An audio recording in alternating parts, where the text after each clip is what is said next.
If you've ever lived in a neighborhood with a homeowners association, HOA, you already know it's a mixed bag. Sometimes they help keep things orderly. Other times, you encounter a Karen, someone who weaponizes the rulebook like it's the 10 Commandments written just for you. I met one of those, and she tried to steal my family's land. But this isn't just a story of petty complaints. It's a story about legacy, legal warfare, and the precise moment I turned the tables using the very system she thought would crush me. My name's Eric. I'm 34, and I live on a plot of land in northern Georgia that has been in my family for over 100 years. We were talking old-school Southern heritage, land passed down from my great-grandfather who bought it in 1919 after returning from World War I. It's not just land. It's a part of our identity. Oak trees my grandfather planted, a hand-built barn, and a little creek that runs through the edge of the property. The same creek I used to fish in with my dad every summer. It's not just dirt and grass. It's roots. A few years back, the area around us started to develop. A new gated community popped up just across the road. Fancy homes, tennis courts, golf carts, and yes, the dreaded HOA. At first, things were fine. The HOA neighborhood stayed in its lane. I stayed in mine. But then came her. Her name is Diane, but everyone in town calls her Karen. She's the head of the HOA board, a woman who took one look at our humble property across the road and decided we didn't fit the aesthetic of the community. She showed up at my door one afternoon, clipboard in hand, a smile so forced it could shatter glass. I just wanted to bring to your attention that several residents have complained about the appearance of your lot. It's inconsistent with the neighborhood standard. Mind you, we don't even live in their neighborhood. We're not part of their HOA. We've never signed anything, never paid a fee, nothing. I told her politely, "Thanks for stopping by, but we're not in the HOA, always been independent." She didn't like that, at all. The harassment begins. Over the next few weeks, she escalated. First, she sent letters, fake citations claiming we were violating rules about fence height, paint color, and even mailbox design. I ignored them. She upped the ante. One day I came home to find a tow truck parked next to my garage, trying to tow my old Chevy pickup, a truck I've been restoring for years. I stopped them just in time. Turns out, Karen reported it as abandoned and unsightly. Another week, a code enforcement officer showed up, saying they received multiple complaints about illegal construction. Apparently, repairing the barn roof was a problem now. I realized she was trying to bully us off the land. The big move. Then came the kicker. A certified letter arrived. In it was a legal notice from the HOA claiming a portion of my property fell under their jurisdiction, specifically a strip of land that crossed the back edge near the creek. According to her, there was a clause in their charter claiming easement and aesthetic oversight on any shared boundaries with the community's designated nature trails. One of those trails ended near our creek, so she argued that gave the HOA limited control over that part of our land. And if we were in violation of their nature trail preservation rules, they could take legal action.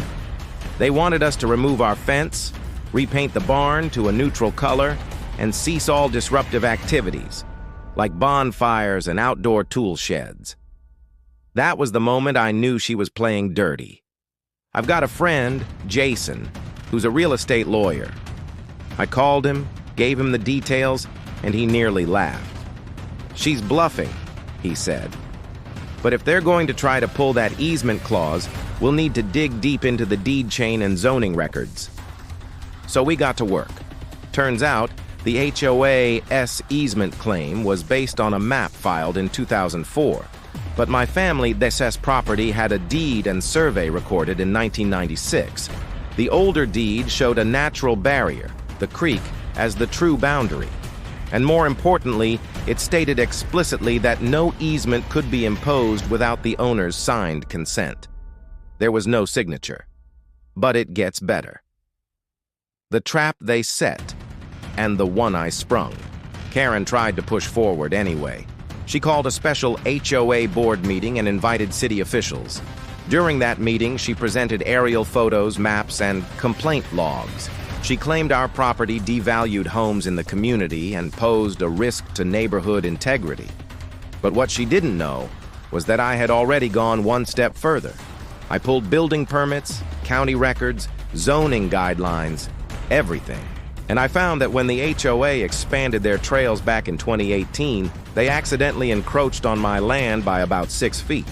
The trail behind my property, yeah, part of it was actually on my side of the creek. No easement, no permission, just straight up trespassing. So while they were trying to use an obscure clause to bully me, they were the ones breaking the law. Court day. When we took this to court, I brought everything. The original deed, historical surveys, witness statements, and even photos of my grandfather fishing in that creek back in 1954. Karen, in contrast, came armed with bylaws, an HOA charter, and a bunch of angry residents who just didn't like looking at our red barn. The judge looked over the documents and cut straight to the point. You have no legal authority over this land. The original deed predates your community by nearly a decade, and there is no easement recorded or signed. Then he turned to me. Mr. Carter, it appears the HOA has built a trail that partially crosses into your land? Yes, Your Honor. Here are the surveyor's findings and county records confirming it. The judge's next words wiped the smug grin off Karen's face. I suggest the HOA remove all structures and landscaping that encroach upon Mr. Carter's land, immediately. If they fail to comply, Mr. Carter is entitled to pursue damages. The fallout. The HOA lost the case. Badly. They were ordered to pay my legal fees and formally apologize in writing. That part? Chef's kiss.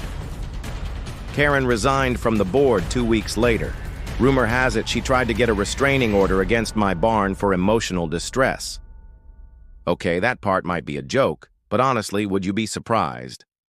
They had to reroute the trail, pull up the stonework, and install a small wooden fence clearly marking the boundary. As for me, I repainted the barn, even redder than before, and added a big old metal sign, Family Land. Since 1919, not for sale, not for stealing. Lessons learned. I don't hate all HOAs. Some do good.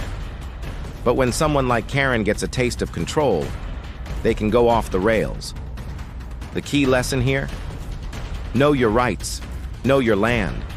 And when someone tries to use the rules against you, beat them at their own game. Because sometimes the best way to stop a bully is with a bigger book of rules and a lawyer named Jason